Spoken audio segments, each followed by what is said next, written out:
जी हाँ फ्रेंड्स, अगर आप रिटेल इन्वेस्टर हो और अगर आप एफएनओ में ट्रेडिंग करते हो तो तौबा तौबा करने का समय आ गया है। लास्ट फाइनेंशियल ईयर 2023-24 में retail investors, individuals and proprietary firms उन्होंने 51,689,000 करोड़ का लॉस किया है डेरिवेटिव सेगमेंट में। डेरिवेटिव सेगमेंट यानी फ्यूचर्स एंड ऑप्शंस में। कौन है ये लोग? कहां से आते हैं ये स्पेक्युलेटिव लॉस कितना बड़ा है आप जानते हो? 51,689 crore. It is equivalent to 32% of the net inflows in equity funds of the mutual fund industry, entire mutual fund industry. And it is equivalent to 25% of average of last 5 years inflow in the mutual fund industry. समझ रहे हो? That's the volume of loss in this segment. यानी ये पैसा अगर mutual fund industry के पास आता था तो डेफिनेटली लोगों की वेल्थ क्रिएट होती थी, वेल्थ क्रिएशन होता था और प्रोडक्टिव पर्पस के लिए यूज होता था। या अगर म्यूचुअल फंड इंडस्ट्री के पास नहीं भी आता था और अगर आप वो पैसा खुद के बिजनेस में लगाते थे या कोई और एसेट में लगाते थे, गोल्ड में लगाते थे, सिल्वर में लगाते थे, रियल एस्टेट में लगाते थे और वहां वहां पे आपको आपकी वेल्थ क्रिएट होती थी, आपको इनकम जनरेट होती थी और वो सारे प्रोडक्टिव पर्पसेस रहते थे। उसके बदले ये सारा पैसा अनप्रोडक्टिव स्पेकुलेटिव एक्टिविटी में गया है और इतना सारा लॉस हुआ है लोगों को। 9 out of 10 इंडिविजुअल्स यानी 90% of the people lose money in F and O segment. ठीक है, डेरिवेटिव सेगमेंट में लॉस करते हैं 90% ऑफ द पीपल। ये मैं नहीं कहता हूं, ये सेबी की स्टडी कहती है। ये सेबी ने 2022 में एक स्टडी किया था और रिसेंटली 2024 में स्टडी किया था। दोनों के आउटकम सेम है। बाकी का 10% कौन कमा के जाते हैं? वो बड़ी बड़ी इंस्टीट्यूशंस रहती हैं, बड़ी बड़े फर्म्स रहते हैं जहाँ पे हाई एंड कंप्यूटर सिस्टम्स रहते हैं, जहाँ पे एल्गो ट्रेडिंग चलता है, हाई फ्रीक्वेंसी ट्रेड्स चलते हैं। वो लोग पैसा बना के जाती है। That you and me cannot afford such kind of systems and the biggest beneficiary are the brokers. आप पैसा कमाओ ना कमाओ, ब्रोकर को उसका ब्रोकरेज मिल गया। ठीक है, उसका तो वही इंटरेस्ट है कि आप ज़्यादा से ज़्यादा ट्रेड करो और वो ज़्यादा से ज़्यादा पैसा कमाए। फ्रेंड्स, यू वोंट बिलीव, ये टाइम मैंने काफ़ी सारे आईटीआर जो फाइल किए थे उसमें मैंने देखा कि बिजनेस में इनकम हुआ है या सैलरी में इनकम हुआ है, बट वो सारा पैसा एफएनओ के ट्रेडिंग में चला गया है और वहाँ पे लॉस हुआ है। तो it is a very heart breaking situation. जो आपने मेहनत से पैसा कमाया है, जो आपने फाइनेंशियल गोल्स के लिए आपने जो आपको जो सेविंग्स करना है अब बच्चों के एजुकेशन के लिए, खुद के रिटायरमेंट के लिए, वो सारा जो पैसा है वो स्पेकुलेटिव एक्टिविटी में जाके, अनप्रोडक्टिव पर्पसेस में जाके वहाँ पे आपने लॉस किया है। एफएनओ में यही होता है, यू बिकम एडिक्टेड। आपकी ग्रीड और फियर आ जाती है। आपको जल्दी से जल्दी पैसा बनाना है, जल्दी से जल्दी आपको आपके गोल्स रीच करने हैं, तो आप शॉर्टकट यूज़ करते हो और लोग एफएनओ में कर लेते हैं इन्वेस्ट कि भाई रातों रात अमीर हो जाएंगे। ये ऐसा नहीं होता, इट इज़ कम्प्लीटली ऑपोजिट। सो इसीलिए मैं मेरे सेमिनार्स में, वेबिनार्स में और मेरे जो ग्रुप्स है वहाँ मैं बार बार कहते रहता हूँ कि please stay away from F and O. तो ये कंसल्टेशन पेपर के मेजर्स के वजह से retail participation is expected to go down in the F and O segment and इसके वजह से ब्रोकर्स को काफ़ी इम्पैक्ट पड़ेगा, उनकी ब्रोकरेज कम हो जाएगी। इसीलिए जीरोधा ने अभी रिसेंटली अनाउंस किया था कि they might have to increase their brokerage, they might have to change their brokerage structure, because अभी जो एफएनओ में जो वॉल्यूम्स होंगे और वहाँ पे जो ब्रोकरेज आएगी वो कम हो जाएगी। So overall they have to revise the brokerage structure and increase the brokerage. So now we'll have a quick look at the consultation paper जो सेबी ने बाहर लाया है।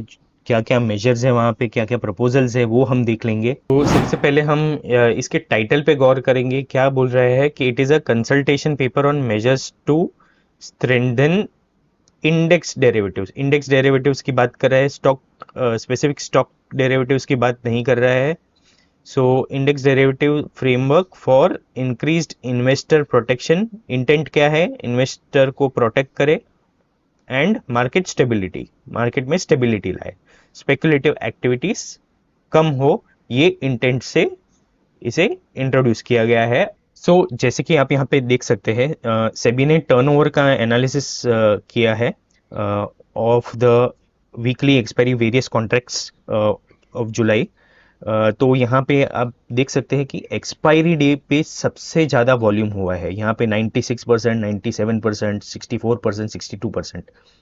और उसमें भी जो लास्ट 30 मिनट्स या लास्ट 60 मिनट्स में जो ट्रेडिंग वॉल्यूम्स होते हैं वो काफ़ी ज़्यादा होते हैं then compare to the remaining period of the day. So इसका कंक्लूजन ये हुआ कि ये सारी एक्टिविटी जो होती है वो स्पेकुलेटिव एक्टिविटी है, ये कोई हेजिंग पर्पस या रिस्क मैनेजमेंट पर्पस के लिए लोग नहीं करते हैं, इट इज़ प्योर स्पेकुलेशन।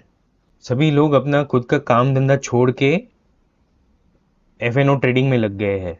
मैं जो एरिया में रहता हूँ वहाँ पे पेपर मार्केट है, कपड़ा मार्केट है और रिटेल होलसेल। तो जब भी मैं वहाँ पे लोगों को मिलता हूँ तो सभी लोग मोबाइल पे ही लगे रहते हैं, मनी कंट्रोल पे या उनके ज़ेरोदा ऐप में ही लगे रहते हैं एंड काम धंधा छोड़ के पूरा एफ पे ही ध्यान रहता है उनका। सेबी ने एक और यहाँ पे टेबल दिया है, एक और एनालिसिस किया था एनुअल टर्नओवर का, annual turnover in the F and O segment. तो यहाँ पे आप देखिए जो इंडेक्स ऑप्शंस है उसका किस तरीके से ग्रोथ हुआ है। ओके, सो 2018 में 4.5 लाख करोड़ का प्रीमियम आया था, फिर 19 में 6.5, 21 में 26.5 हो गया, फ्रॉम 11 टू 26.5 हो गया एंड फाइनेंशियल ईयर 22 में 58.5 हो गया। सो ये बेसिकली कोविड ईयर्स थे, तो लोगों के काम धंधे बंद थे, जॉब पे नहीं जा रहे थे, तो घर बैठ के एफ कर रहे थे लोग। फिर वही एडिक्शन आगे कंटिन्यू हुआ, जो लत लग गई थी वो ही आगे कंटिन्यू हुई। सो 2023 में 109.5 हुआ एंड 24 में 138 हुआ। So this is increasing disproportionately compare to the cash market segment.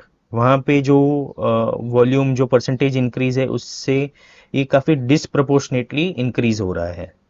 Friends, अगर आपको मेरी ये वीडियो पसंद आ रही है तो please like, comment and subscribe to my channel. एक दूसरा टेबल यहाँ पे दिया है, trend in annual turnover of individual investors in F and O segment.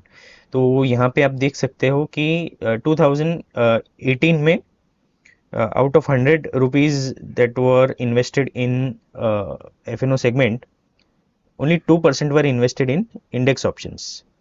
वो आज जाके बढ़ गया है टू 41% इन फाइनेंशियल ईयर 24।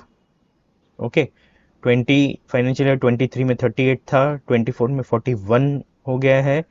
तो लोग इसमें ज़्यादा से ज़्यादा स्पेकुलेशन कर रहे हैं and that is a cause of concern for SEBI.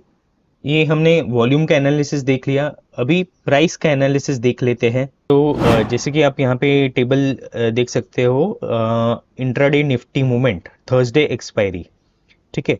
तो थर्सडे को ये पर्टिकुलर कॉन्ट्रैक्ट का एक्सपायरी है, तो आप देख सकते हो फ्लक्चुएशंस कितना है when the market starts on Thursday and towards the end of the day. Okay, तो first 1 hour and last 1 hour में फ्लक्चुएशंस इतने सारे हैं। So basically this is nothing but speculation. फिर और एक इंटरेस्टिंग टेबल यहाँ पे बताया है, इससे प्रूव होता है कि all this is just a big Gamble, लोग गैम्बलिंग करने को आते हैं यहाँ पे। सो यहाँ पे बताया है कि लोग 3 मिनट में अपना कॉन्ट्रैक्ट क्लोज करते हैं। यहाँ पे क्या इन लोग ने कंक्लूड किया है, it can be observed that participants are initiating and squaring off position in a time span of less than 3 minutes, thereby speculating significantly minutes before contract expiry.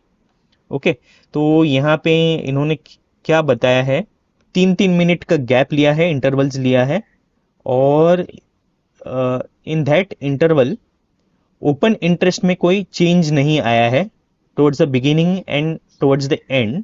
However इस बीच में वॉल्यूम्स इतना सारा हुआ है, meaning people are closing their trades in 3 minutes. Pure gambling कर रहे हैं, प्योर सट्टेबाजी। ये लोगों ने इंडिया में ही लास वेगास बना दिया है। Then coming to strike prices, जैसे कि आप देख सकते हो करंटली जो निफ्टी कॉन्ट्रैक्ट्स है वहाँ पे there are 70 strikes, 35 in the money, 35 out of the money. And bank Nifty में there are 45 in the money, 45 out of the money, मतलब टोटल 90 स्ट्राइक्स। एंड ये स्ट्राइक्स का डिफरेंस होता है 50 पॉइंट्स। सो इसके वजह से क्या इशू आता है कि because of so many strikes trading activity scatter हो जाता है, deep in the money and deep out of the money options में ट्रेडिंग एक्टिविटी स्कैटर हो जाता है, एंड लिक्विडिटी इशू होता है across multiple strikes, and it can cause sudden price movements in those options contract. So ये इसका भी conclusion ये है कि ये सारा स्पेकुलेटिव एक्टिविटी है। सो जैसे कि आपने देखा कि लास्ट डे पे इतना सारा वॉल्यूम होता है, इतने सारे प्राइस मूवमेंट्स होते हैं, इतना सारा फ्लक्चुएशंस होता है। इसकी वजह से सेबी ने जो प्रीमियम कलेक्शन का मेथोडोलॉजी है वो चेंज किया है, और मार्जिन रिक्वायरमेंट भी चेंज किया है। तो देखते हैं क्या है वो चेंजेस। सबसे पहले तो बोला गया है कि there will be upfront collection of options premium, that is one thing. फिर there will be no more calendar spread benefit available. तो बेसिकली क्या होता है, जब भी आप कैलेंडर स्प्रेड करते हो, सो आप बेसिकली ऑपोजिट पोजीशंस लेते हो, तो आपका net net margin requirement calculate होता है, एंड वो मार्जिन रिक्वायरमेंट इंडिविजुअल कॉन्ट्रैक्ट के टोटल से कम होता है। तो वो बेनिफिट अभी नहीं मिलेगा, तो वो कैलेंडर स्प्रेड बेनिफिट निकाल दिया है, सो निकालेंगे, दैट्स अ प्रपोजल। एंड जो लास्ट जो इसके रिलेटेड इशू है वो it is regarding the position limits. So as of now क्या होता है कि at the end of the day position limit determine होती है ऑफ द क्लाइंट और of that member, but now it will be calculated real time. So ये सारी चीज़ें ध्यान में रखते हुए सेबी ने काफ़ी सारे स्टेप्स लिए हैं, काफ़ी सारे स्टेप्स प्रपोज किए हैं जो नियर फ्यूचर में इम्प्लीमेंट होंगे। ये वैसे तो प्रपोजल्स है, but mostly 99% they will be implemented. इसमें पब्लिक के कमेंट्स इनवाइट किए हैं, सो आपको अगर कुछ फीडबैक देना है तो आप उनकी वेबसाइट में जाके आप फीडबैक दे सकते हैं, but it will ultimately depend on SEBI whether to accept public's feedback or not. तो क्विकली हम देख लेंगे क्या क्या चेंजेस प्रपोज किए हैं। तो सबसे पहले तो नंबर ऑफ स्ट्राइक्स वो रिड्यूस करेंगे। सो इंस्टेड ऑफ 70 और 90 strikes which we saw earlier, there will be no more than 50 strikes, and उसके भी सर्टन इंटरवल्स रहेंगे, and that was first part. Second is options premium upfront collect होने हैं from the option buyers. Then calendar spread का benefit नहीं मिलेगा on the expiry day, so margin बढ़ जाएगा थोड़ा, and then intraday monitoring of positions will be there and not only towards the end of the day. And सबसे बड़ा impact factor जो है, जो आने वाला है for the retail investors is that the contract value will increase. जो size of the contract will increase from current 5 lakhs to 15 to 20 lakhs in the near future, and after 6 months it will increase from 20 to 30 lakhs. So retail investors का participation कम होने की संभावना है। Then rationalization of weekly index products. Currently every day पे कोई ना कोई index product expire होता है, एंड इसके वजह से स्पेकुलेटिव एक्टिविटी एवरी डे चलती है, all 5 days of the week. So instead of that अभी बोला है कि वीक में कोई भी एक इंडेक्स बेंचमार्क रहेगा जो एक्सपायर होगा instead of number of other contracts, वो बोला है. एंड दूसरा margin, increase in margin near the contract expiry because there are much fluctuations on the expiry day. So extreme loss margin बढ़ जाएगा on the start of the expiry day, it to be increased by 3% from the day before the expiry. One day before the expiry 3% हो जाएगा, it will be increased by 3%, and on the expiry day it will be further increased by 5%. Okay, so margin requirement बढ़ जाएगा. So 100 बात की एक बात, SEBI is genuinely concern about investors interest. SEBI नहीं चाहती है कि छोटे रिटेल पार्टिसिपेंट्स अपना हार्ड अर्न मनी एफएनओ में गैम्बल करके घुमाए, and that is why they have come up with these measures. Overall ये मार्केट का स्ट्रक्चर इम्प्रूव करेगा, स्पेकुलेटिव एक्टिविटी कम करेगा, एंड जो पैसा अनप्रोडक्टिव पर्पस में लूज हो जाता है, जो एफएनओ में स्पेकुलेटिव एक्टिविटी में जो पैसा जाता है, that will hopefully come into productive purposes, long term wealth creation के लिए यूज होगा. That's the intent of the entire consultation paper. That's all for today. I hope आपको मेरी ये वीडियो पसंद आई है. If so, please like, comment and subscribe to my channel. Also press the bell icon so that you are notified whenever I come up with any new videos. Thanks for watching.